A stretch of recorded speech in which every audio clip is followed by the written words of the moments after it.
नमस्कार दोस्तों, बरवड़ एकेडमी में आपका हार्दिक स्वागत, अभिनंदन, आदाब, खैर मकतब है। आज मैं आदिकालीन फुटकर साहित्य, स्वतंत्र साहित्य के बारे में बात करूंगा। सबसे पहले मैं विद्यापति से शुरू करता हूं। विद्यापति का जो जीवन काल है एनसीईआरटी के अनुसार 1380 से 1460 है। दोस्तों, आप इनको भली भांति याद कर लेना। और अधिकतर आप हिंदी साहित्य के इतिहास पढ़ते हैं, किताबें पढ़ते हैं, तो विद्यापति के जीवन काल से आप रूबरू होंगे। और हिंदी साहित्य के इतिहास ग्रंथ के आधार पर माने तो 1360 से 1448 माना गया है। ठीक है ना, इनका जीवन काल 1360 से 1448 माना गया। मैं हटा देता हूं, आप आराम से स्क्रीनशॉट ले लेना दोस्तों।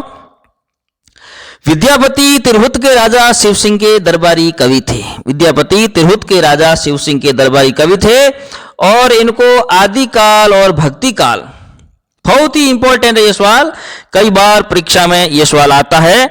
आदिकाल और भक्ति काल के संधि कवि के रूप में माने जाते हैं, तो इसका स्पष्ट उत्तर होगा विद्यापति। दोस्तों, विद्यापति छोटा नाम नहीं है, बहुत बड़ा नाम है। आदिकाल और भक्ति काल के संधि कवि के रूप में माने जाते हैं और आप इनको आराम से याद रखिएगा। अब मैं बात करूं श्रृंगारी कवि मानने वाले विद्वान कौन कौन हैं। विद्यापति को श्रृंगारी कवि मानने वाले विद्वान कौन कौन से हैं? तो श्रृंगारी कवि मानने वाले पहले है आचार्य रामचंद्र शुक्ल, दूसरा है डॉक्टर राम कुमार वर्मा, तीसरे है महामहोपाध्याय हरप्रसाद शास्त्री, चौथा है डॉक्टर बचन सिंह और 5 नंबर पे हैं राम वृक्ष बैनीपुरी। दोस्तों, राम वृक्ष बैनीपुरी, यह पांचों जो विद्वान हैं विद्यापति को श्रृंगारी कवि मानते हैं। अगर मैं बात करूं विद्यापति को भक्त कवि मानने वाले विद्वान कौन कौन से हैं, तो भक्त कवि मानने वाले पहले हैं आचार्य हजारी प्रसाद द्विवेदी, 2 नंबर पे हैं बाबू ब्रजनंदन सहाय और तीसरे नंबर पे हैं बाबू श्याम सुंदर दास। यह विद्यापति को अपने भक्त कवि मानते हैं। अब मैं बात करूं दोस्तों, हिंदी के वैष्णव साहित्य के प्रथम कवि विद्यापति है। उनकी रचनाएं राधा कृष्ण के पवित्र प्रेम से ओतप्रोत है। यह मत है बाबू श्याम सुंदर दास का, जो बहुत ही इंपॉर्टेंट है, कई बार परीक्षा में आता है। अपने केवीएस, एनवीएस, डीएसएसबी, आरपीएससी की उच्च जो लेवल की भर्तियां होती है, जैसे कॉलेज लेक्चरर है और पीजीटी हिंदी है, टीजीटी हिंदी है, उसमें ऐसे अधिकतर सवाल इस प्रकार पूछे जाते हैं। तो दोस्तों याद रखना, ये जो आपके पंक्ति है, यह पंक्ति विद्यापति के संबंध में बाबू श्याम सुंदर दास की है। क्या कहा है श्याम सुंदर दास ने? श्याम सुंदर दास ने कहा है हिंदी के वैष्णव साहित्य के प्रथम कवि विद्यापति है और उनकी रचनाएं राधा कृष्ण के पवित्र प्रेम से ओतप्रोत है। बाबू श्याम सुंदर दास की रचना, बाबू श्याम सुंदर दास का मत है, आप अच्छी तरीके से ध्यान रखना। अगर मैं बात करूं विद्यापति को रहस्यवादी कवि मानने वाले विद्वान, पहले आपने पढ़ा विद्यापति को श्रृंगारी कवि मानने वाले विद्वान 5 हैं, फिर आपने पढ़ा विद्यापति को भक्त कवि मानने वाले विद्वान 3 हैं, और अब बात करें विद्यापति को रहस्यवादी मानने वाले विद्वान कौन कौन से हैं। तो रहस्यवादी मानने वाले विद्वान 2 है। पहला है जॉर्ज ग्रियर्सन और 2 नंबर पे हैं डॉक्टर नगेंद्रनाथ गुप्त। इंपॉर्टेंट है, तीनों मत आप ध्यान रखना, तीनों के बारे में अच्छी तरह से ध्यान रखना। परीक्षा में किसी भी तरह के सवाल पूछ सकते हैं। ऐसा भी पूछ सकते हैं कि विद्यापति को श्रृंगारी कवि मानने वाले विद्वान इनमें से नहीं है, या पूछ ले विद्यापति को भक्त कवि मानने वाले विद्वान इनमें से नहीं है। 3 यह दे देंगे और 1 दूसरा दे देंगे। और रहस्यवादी के बारे में पूछ सकते हैं, विद्यापति को रहस्यवादी कवि मानने वाले विद्वान कौन है, दोनों नाम दे देंगे। इस तरीके से दोस्तों आप इन तीनों मतों को आराम से याद कर लें और स्क्रीनशॉट ले लें। और बाबू श्याम सुंदर दास का जो मत है राधा कृष्ण के पवित्र प्रेम से ओतप्रोत है, विद्यापति के बारे में लिखा गया है, इनको आप आराम से याद कर लें। आचार्य शुक्ल ने विद्यापति को शुद्ध श्रृंगारी कवि कहा है, बहुत ही इंपॉर्टेंट है, बहुत ही इंपॉर्टेंट है। यह आचार्य रामचंद्र शुक्ल ने विद्यापति को शुद्ध श्रृंगारी कवि कहा है। विद्यापति को उनकी पदावली के आधार पर भक्त कवि बताने वालों का विरोध करते हुए आचार्य रामचंद्र शुक्ल ने कहा, आध्यात्मिक रंग के चश्मे आजकल बहुत सस्ते हो गए हैं। ये दोस्तों लाइन बहुत ही इंपॉर्टेंट है, ये लाइन बहुत ही इंपॉर्टेंट है।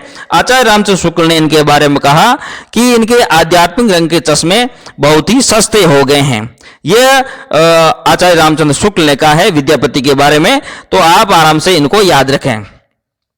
आगे मैं विद्यापति के बारे में बात करूं दोस्तों, तो देखिए, विद्यापति को भक्त कवि कहना उतना ही मुश्किल है जितना खजूराहो के मिंदरों को आध्यात्मिक कहना है। यह डॉक्टर बचन सिंह का मत है। डॉक्टर बचन सिंह भी कम नहीं है, हिंदी साहित्य के इतिहासकार भी रहे हैं और एक समालोचक भी रहे हैं, और इन्होंने सटीक मत है जो कई बार कई कवियों और लेखकों के बारे में इन्होंने लिखे हैं। तो यह डॉक्टर बचन सिंह का मत है, विद्यापति को भक्त कवि कहना उतना ही मुश्किल है जितना खजूराहो के मिंदरों को आध्यात्मिक कहना। अब मैं बात करूं विद्यापति की प्रमुख रचनाएं कौन कौन सी है, उनके बारे में चर्चा करूं तो एक तो है कीर्तिलता, दूसरी है कीर्ति पताका, तीसरी है पदावली, चौथी है भू परिक्रमा, और 5 नंबर पे है पुरुष परीक्षा, 6 नंबर पे है लिखनावली, 7 नंबर में है गंगा वाक्यावली, और 8 नंबर पे है दुर्गा भक्त तंगिणी। ये 8 प्रकार की मुख्य रचनाएं हैं। इनके अलावा और भी है। प्रामाणिक रूप से विद्यापति की 8 रचनाएं आपके सामने है, और हिंदी साहित्य के इतिहास में भी यही है।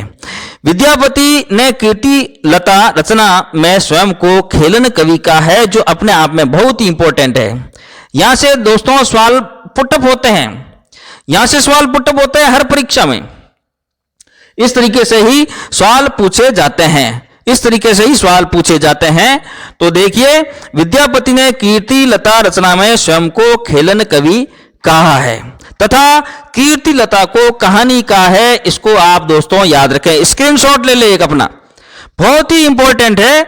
विद्यापति ने कीर्ति लता रचना में स्वयं को खेलन कवि कहा है और कीर्ति लता को कहानी कहा है। बड़ी मजे की बात है, बहुत ही इंपॉर्टेंट है। फिर कहा है कीर्ति लता रचना में अवट को देसिल बहना कहा है। बहुत ही, ये एक लाइन पंक्ति पूरी आती है परीक्षा में, और पूछा जाता है उक्त पंक्ति किस कवि की है, तो आप इसमें विद्यापति लिखना, देसिल बहना अवट्टा, ठीक है ना। पदावली के आधार पर विद्यापति को मैथिल कोकिल, विद्यापति को मैथिल कोकिल नाम से जाना जाता है। बहुत ही इंपॉर्टेंट है। जो पदावली आप पढ़ रहे हैं विद्यापति की पदावली के बारे में कहा जाता है विद्यापति को मैथिल कोकिल तथा अभिनव जयदेव की संज्ञा दी गई है। 2 संज्ञाएं, बहुत ही इंपॉर्टेंट संज्ञा है, और भी संज्ञा आगे मिलेगी आपको विद्यापति के बारे में। पदावली के आधार पर विद्यापति को मैथिल कोकिल तथा अभिनव जयदेव कहा गया है। आचार्य रामचंद्र शुक्ल ने कीर्ति लता की भाषा पूर्वी अपभ्रंश या तक्षशिली अपभ्रंश कहा है। मैं इनको हटा देता हूं, आराम से देखिए। आचार्य रामचंद्र शुक्ल ने कीर्ति लता की भाषा को पूर्वी अपभ्रंश, याद रखें दोस्तों, आराम से एक एक बिंदु को देखिए, पूर्वी अपभ्रंश या तक्षशिली अपभ्रंश कहा है। बहुत ही इंपॉर्टेंट है। जो मैं तथ्य लेकर आया हूं दोस्तों, एकदम फैक्ट तथ्य है, और परीक्षा में सवाल अधिकतर पूछे जाते हैं। इनमें से आपको बाहर कोई क्वेश्चन नहीं होगा। अगर बाहर कोई क्वेश्चन होगा तो आपको नहीं आ रहा है, इस नोट्स में नहीं है, आपको नहीं आ रहा तो किसी को नहीं आएगा। यह आप ध्यान में रखें, ठीक है दोस्तों। आगे मैं बात करूं, कवि सूर्यकांत त्रिपाठी निराला ने जो विद्यापति की पदावली है, उस पदावली को नागिन की मादक लहर बताया है। बहुत ही इंपॉर्टेंट है। कवि सूर्यकांत त्रिपाठी निराला, कवि निराला ने विद्यापति की पदावली को नागिन की मादक लहर बताया है। बहुत ही इंपॉर्टेंट, इनको अच्छी तरीके से आप नोट करें, स्क्रीनशॉट लें। आगे मैं बात करूं डॉक्टर बचन सिंह की। डॉक्टर बचन सिंह ने विद्यापति को जातीय कवि कहा है। डॉक्टर बचन सिंह ने विद्यापति को जातीय कवि कहा है, जो बहुत ही इंपॉर्टेंट है। हिंदी में कृष्ण को काव्य का विषय बनाने का प्रथम जो श्रेय प्राप्त है वो विद्यापति को प्राप्त है। दोस्तों इंपॉर्टेंट है, आप अच्छी तरीके से ध्यान रखें। पहले बाबू श्याम सुंदर दास का भी मत आया था कृष्ण काव्य के बारे में, विद्यापति के संबंध में। अब एक और जो ये पंक्ति आई है, इसमें लिखा है हिंदी में कृष्ण काव्य की अगर बात करें, उनको विषय बनाने की अगर बात करें, तो प्रथम जो श्रेय प्राप्त है वो विद्यापति को प्राप्त है। दोस्तों इनको आप अच्छी तरीके से नोट कर लें। देखिए दोस्तों, आगे मैं बात करूं तो देखिए विद्यापति जो रचना है वो रचना श्रृंग भृंग भृंगी के संवाद पर आधारित है। देखिए पहले आपने पढ़ा था पृथ्वीराज रासो पढ़ा था रासो साहित्य पढ़ा था आदिकाल में। तो पृथ्वीराज रासो है वो सुख सुखी संवाद पर आधारित है। पृथ्वीराज रासो सुख सुखी संवाद पर आधारित है। और जो कीर्ति लता है विद्यापति की वो भृंग भृंगी संवाद पर आधारित है। इनको आप अच्छी तरीके से नोट कर लें। यह कई बार पूछा जाता है कि कीर्ति लता आधारित है, विद्यापति की कीर्ति लता आधारित है भृंग भृंगी स्वाद पर, सुख सुखी स्वाद पर, और दो ऑप्शन और दे देंगे या इनमें से कोई नहीं। तो दोस्तों भृंग भृंगी स्वाद आप याद रखना कीर्ति लता को, और पृथ्वीराज जो रासो है उनको सुख सुखी स्वाद पर रचा गया है, याद रखना आप।